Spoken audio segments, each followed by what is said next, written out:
Hello everyone, it's Leo and it's time to talk about the 6th episode from Princess Session Orchestra. This was an episode that I really enjoyed. I was a little shaken after episode 5, but episode 6 was really cool. Before talking about the episode, the event of the episode, I want to talk about the episode as a whole. Some things that I am observing, some things that I'm feeling. And the first thing is that I am not really enjoying the dialogues in Princess Session. I feel like most of them are just there to fill up space. And I feel like the writing could be better in terms of characterization. I think when it comes to the concept of the magical things about the power, the musicians and everything else, it's good. But when it's about the characters, I feel like it lacks, and I feel like the dialogues don't bring much.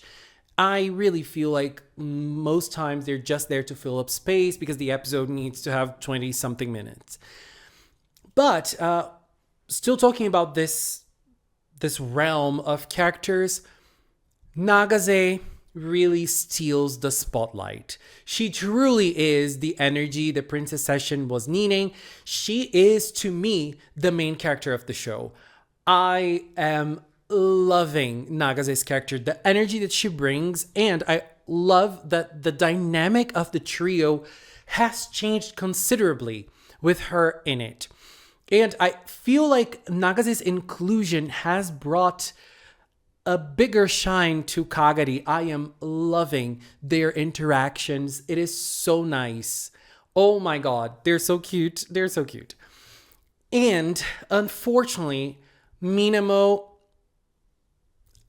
Minamo is a character that is funny to me because she makes me feel absolutely nothing.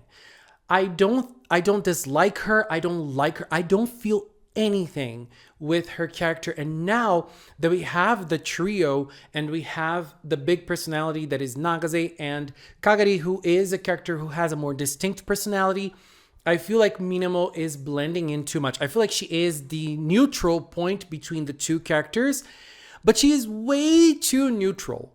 And I am not really feeling, I think at least, what I'm supposed to feel about the main character of the show. But when it comes to the main character idea, it really feels like Nagase deserves that title. You know, as the main character, Nagase is the one who deserves that title, at least after this episode. Like, she really is able to steal the spotlight for herself. So let's talk about the events of this episode. We start the episode with a battle, and we already start with their transformations, obviously cut off. And then when they are starting the battle, Princess Meteor already charges up her attack, and we have Ripple saying, "Oh my god, you can't do that," and it's nice. And look, when I say that I like the concepts of Princess Session, this is an example. So we have another concept being brought up here. For the princesses to use their main attacks, they need to charge their musicians up. So they need to sing, they need to battle more while singing to charge it up and to use the final attack. That is very nice. And I feel like that creates dynamics that for the future of Princess Session are going to be really cool. They really need to have their heads in the right place. Like, they need to be able to sing, they need to be able to fight and charge that power. We saw a little bit of that in episode 5. The girls were not being able to sing, and because of that, they were feeling weaker. And now we see that for them to use their main attack, they need to power it up. So that was very cool. And with the three of them, it's very easy for them to, defeat the little monsters, and they want to celebrate that victory. Nagase wants to celebrate that victory, so she gets the three girls, and they just go in to celebrate. And when they went to karaoke, I was like, why aren't they in Alicipia? Because in Alicipia, they're going to be able to sing, and they're not going to have to pay anything. At least I think. Maybe this concept of money is not really the thing there. But Nagase, as she was saying, the experience is different in the real world. And I feel like that was what she was trying to create. She really wanted to create the vibe. She really wanted to create the moment so that they could enjoy that together. And while I do think that sometimes the dialogues, they didn't really go anywhere and, they were too long for certain scenes, I had a little fun. I think I had more fun with the scenes that had no dialogue. But, I still think it was cute. And the main part of it all was obviously the tapioca. Amai tapioca mirukuti. I love whenever I see tapioca, whenever I hear tapioca, I remember Wasta because I love that song. And so when Nagase orders a tapioca boba, we have Kagari really wanting to try it out, and she does. And girl, that scene was so interesting. And look, another thing that I forgot to mention about the episode as a whole is that this episode had some moments that were very stylized, which is, got reminded of JoJo's Bizarre Adventure, because JoJo, there's a point in the episodes that the colors change and they become different, the characters become different colors. And that's the technique that they were using in the stylized shots here. Obviously, it's a different thing entirely, because in JoJo it's like a whole scene and here was like random scenes, random moments.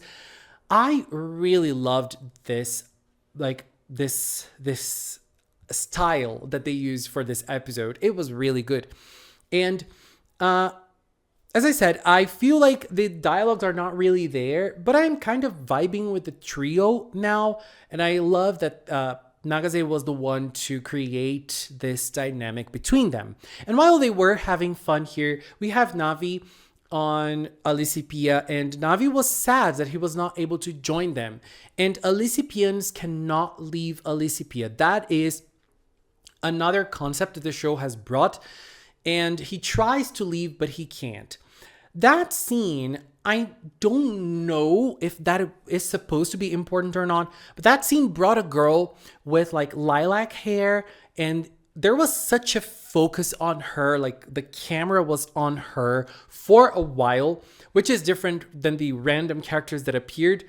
I wonder if that girl is going to be relevant down the road, because I don't understand why they would focus so much on a character like that. Like, I really don't understand, but I feel like there might be something about that character, because she had a lot of visual focus. We didn't hear her, like there's no context whatsoever to her arrival, but she was just there.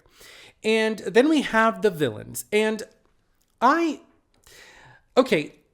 mixed feelings here, because the villains, they are usually in Magical Girls, sometimes we do have villains that are supposed to be really stupid for comedy's sake. Like, so we get some villain teams that are really stupid, and they're supposed to be like that for us to laugh at them. And here, I feel like the villains are not supposed to be stupid, but they are really stupid. Like, I don't know, the analysis that they make, they're like so obvious, but they can't make a real analysis. Like, they were trying to analyze why they're losing, and you lost last week because Drum didn't do anything. He just watched the girls charge Nagase and her become Princess Meteor. Like, that didn't need to be like that last week. And now, like, okay, what do we do now? Oh, I'm creating a new Gemmerwalk. That is what you're going to do. Who's going to test this Gemmerwalk first? And here's where I have mixed feelings. I was not feeling the villains, as I felt like they were not bringing their personalities. And I still think that Bass is very boring. But the other two, Gita and Drum, they are really nice. And I feel like this episode was the first time that we were able to see an interaction that was interesting to watch. So I don't like them as like this team of villains that are analyzing everything, and especially Bass, because Bass seems to be like the one that is getting the data on the princesses. And girl, it's not working for anything. But the other two, I like their dynamic already. It was interesting. And then it was decided that Gita was the one that was going to attack. Now I know their names. I'm getting the gist of their names. And so they are ready to use this new Gemmerwalk. And so the girls, they had their fun. They had a very enjoyable day. and they get to go to Alicipia to battle. And then we have a scene with Navi. I think that scene was just there to fill up space. Truly, like, there are some long scenes sometimes in Princess Session that just feel they're there because they need to fill up 24 minutes. And that was one of them. That scene felt so long. Oh my God. Obviously, it's a little bit of characterization for Navi, but I feel like there are other opportunities that they can use for that, and they don't. And I don't know. It just felt pointless. But then the girls arrive, and they already arrive transformed. We do not see the stock footage of their transformations, which is a missed opportunity, I feel like, because their transformations are pretty, and they're dividing the screen so they could do it in a faster way. I don't know, even though they showed the last part of the transformation at the start of the episode. And so they start the battle, and Nagase, or Princess Meteor, really takes the lead. She sings, and they are battling. They're battling like small Gemmerwalks, and they're also battling knights. And oh, by the way, the Gemmerwalks are chess pieces. We have the knight, and now we have the bishop. And Gita was angry. Gita was like, oh, he was pissed. And even though I felt like maybe there was going to be a little rivalry between Base and Meteor, it is clear that Meteor's rival is going to be Gita, because they have the same personality on other sides. Obviously, Gita is the one that has the energy in the villain side of things. And Gita and Meteor, they had a back and forth. That was also nice. I feel like this is going to create a little rivalry between them. I also like the fact that Princess Meteor asked who he was because she did not know. And in here we have a scenario in which they are charging the Muse Essence. Princess Meteor is charging the Muse Essence. And she is singing, she is battling. We have the new Gemmerwalk jumping in, and this new Gemmerwalk is a Gemmerwalk that attacks from afar. So the girls, they have a hard time coming close, and Princess Ripple decides to use the trinket that she got from Nachi. And in this episode, it's clear that the trinkets that they're getting, the power-up that they give them is related to the girl that was saved, and it is part of her energy. Nachi is very energetic. She's very strong. So she powers you up. You become stronger. And that did not work because Ripple needed to get close to the Gemmerwalk. So she was not able to do it so. And so we get to see Princess Meteor using the purple-haired girl who is a fan of hers, the purple-haired girl Trinket. She's a fan of Nagase. She's always rooting for Nagase. And so her power, the power of her little trinket, her Muse Essence, created little light sticks. It's like the power of the fan. Girl, that was so cool. Oh my God. As I say, I love the concepts of Princess Session. Sometimes the execution is not really there, but the concepts are so nice. The ideas are so nice. And it was very easy for Meteor. And she kept on singing, she kept on battling. And then Princess Zeal was ready to use her final attack.